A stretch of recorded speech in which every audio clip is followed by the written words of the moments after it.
Hi, my name is Yusuf Ahmed, and today I want to be talking to you about Hajj, which is the pilgrimage to Mecca. So, some background information about Hajj is that it is performed in Mecca in Saudi Arabia, and it is a mandatory pilgrimage for all Muslims that can financially afford it and can afford it time wise because it is about a week long. Mecca is known as the birthplace of Islam, and it is where the Prophet Muhammad received the first revelations of the Quran. There were actually several miracles that happened in Mecca, one of which being it is the place where Adam, the first man on earth, first man to come to earth, actually came from earth from the heavens. It is also where a journey called Isra and Mi'raj happened, which is when the Prophet Muhammad actually rode a Pegasus from Mecca to Jerusalem and then stood on a stone, and God raised him to the seventh heaven to have a conversation with him. Then after the conversation, the Prophet Muhammad actually came back down to Jerusalem on the same rock and rode the Pegasus back to Mecca all in one night. So he was able to go from Saudi Arabia to Jerusalem and back in one night due to this miracle. And people actually travel to Mecca for several reasons. One of which is because it is a mandatory pilgrimage, but also because when performed correctly, Hajj actually allows you to leave Mecca with no sins. Like all of your sins are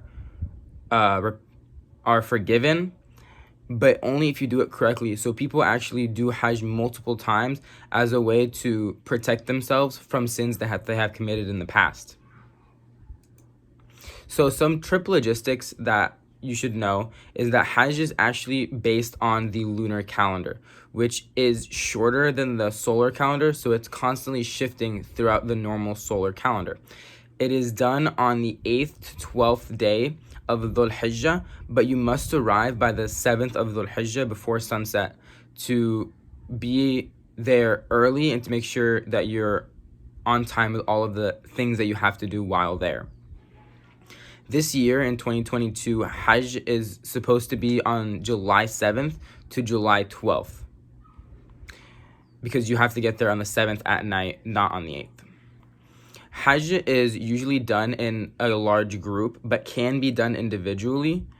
And it's usually done as a group because you usually pay a travel guide to go with large groups because they know their way around Mecca and know how to bargain with locals about different food places and different items that you do need to buy while there for Hajj.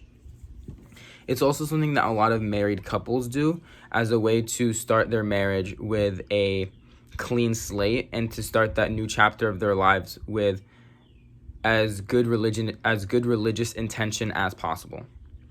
When booking with a travel guide, it will cost an average this year of $7,000 per person to go on a trip in a large group with a travel guide because they have a lot of experience and they make the trip a lot easier on those who want to make Hajj.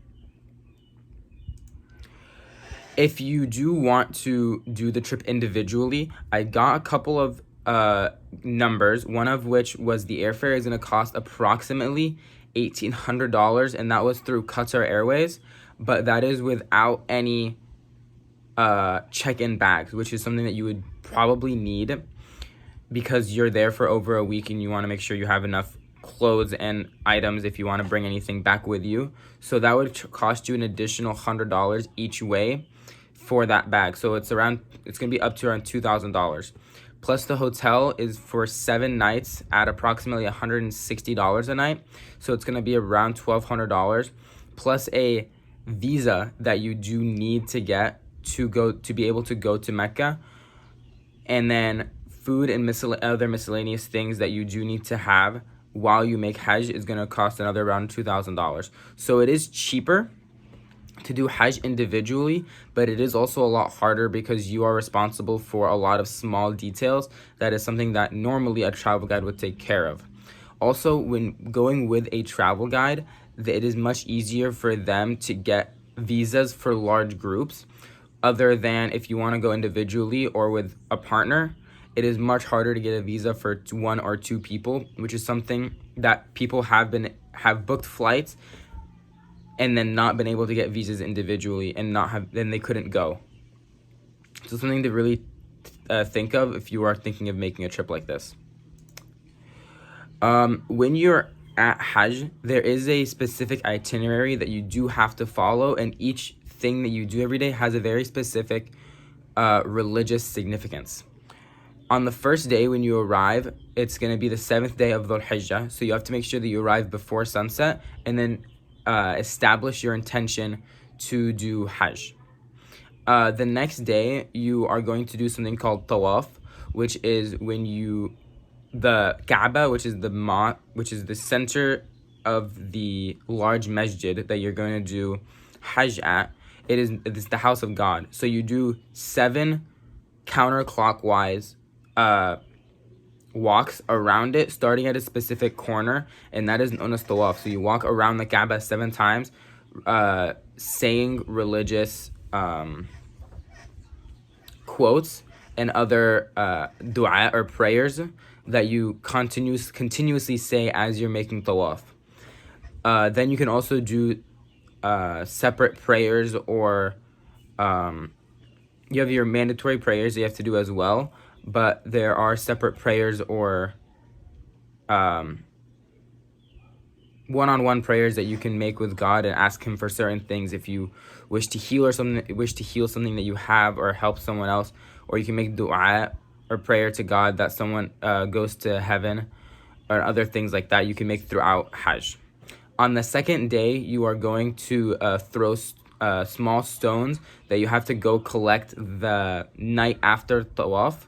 And then what you do with those is there are 3 large stones that represent the devil that you throw very small pebbles at, and significance of throwing pebbles at the devil, because that actually happened in Islamic history.